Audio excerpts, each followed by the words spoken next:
Assalamualaikum warahmatullahi wabarakatuh.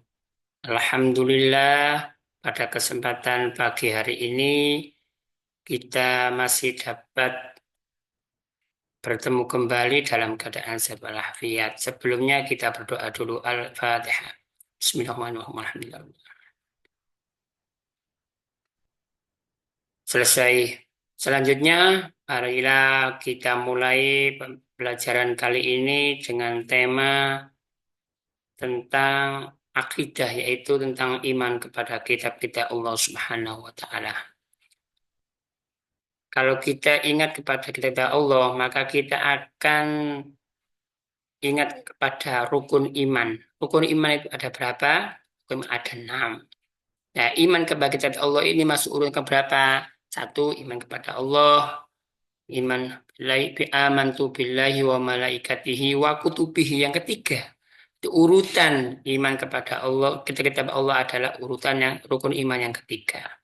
Baiklah, langsung saja pada pagi hari ini kita akan menjelaskan tentang iman kepada kitab Allah. Adapun tujuan pembelajarannya yang pertama adalah satu, menjelaskan makna iman kepada kitab Allah. Yang kedua, tujuannya adalah menjelaskan bagaimana cara mencintai Al-Quran.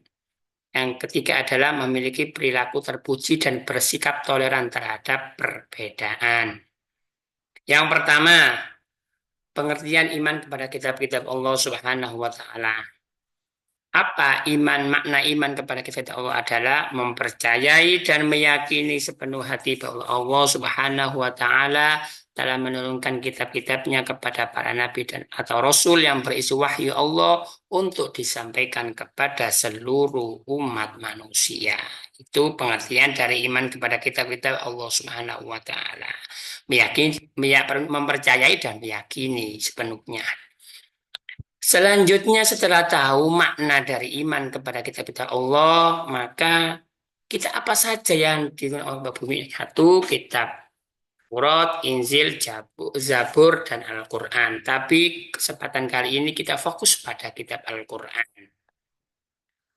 Kitab Al-Quran kitab yang diwahyukan kepada Muhammad SAW, kitab yang diwahyukan oleh Allah kepada Muhammad pada abad ke-6 Masehi. Di dua kota diturunkan, di kota Mekah, maka terkenal dengan namanya surat Makkiyah, atau di Madinah nama surat Madaniyah. Al-Quran merupakan kitab suci yang terlengkap dan abadi sepanjang masa. Kitab ini di dalamnya berisi tentang akidah, atau hukum syariat, ada muamalat, ada janji dan ancaman, ada sejarah atau tarikh sejarah umat masa lampau. Setelah kita mengenal Al-Quran, bahwa kita selanjutnya tujuan pembelajaran adalah cara mencintai Al-Quran. Apa tahap-tahapannya cara mencintai Al-Quran? Yang pertama, meyakini dulu bahwa Al-Quran itu memang wahyu dari Allah Subhanahu wa Ta'ala. Setelah yakin, kemudian yakin kedua adalah isinya dulu. Kita isi dalam Al-Quran yang tadi kita di atas adalah mengandung kebenaran yang murni dan mutlak. Nah, setelah meyakini dari Al-Quran wahyu Allah, kemudian tahu isi-isinya, nah setelah itu baru kita baca.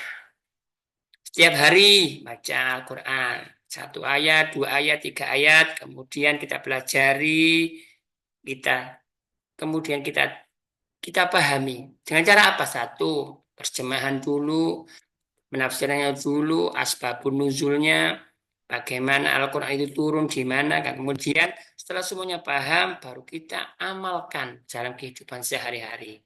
Kalau guru saya dulu mengatakan bahwasanya, jadikan baris-baris Al-Quran itu dalam perilaku keseharian kamu.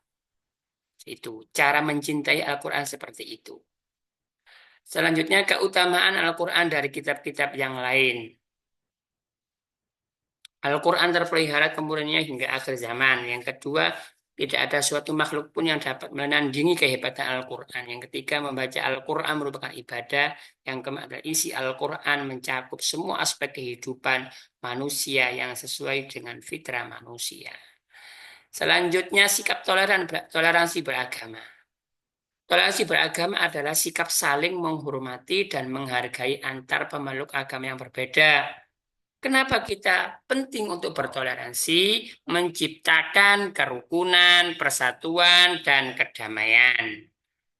Contoh sikap toleransi apa? Contohnya saling berkunjung pada tetangga pada saat hari raya, membantu sama tanpa memandang agamanya. Dengan cara apa isinya? Menghormati tempat ibadah, tidak mengganggu ketika mereka beribadah, kemudian tidak menghina agama orang lain. Eh, agama kamu itu lebih jelek, lebih baik agama saya. Jangan gitu, nggak boleh itu namanya bukan sikap toleransi atau bersikap ramah terhadap pemeluk agama yang lain. Yang terakhir dari tema kali ini adalah hikmahnya. Hikmah iman kepada kitab-kitab Allah. Yang pertama, mengetahui perhatian Allah Subhanahu wa taala terhadap hamba-hambanya yang menjadikan hidayah bagi setiap umat. Yang kedua, mengetahui hikmah Allah Subhanahu wa taala menurunkan kitab-kitab atau hukum-hukumnya sesuai dengan keadaan setiap umat. Yang ketiga, meyakinkan kita bahwa Al-Quran adalah risalah Nabi dan Rasul. Yang keempat, menyadarkan kita akan kasih sayang Allah Subhanahu wa taala.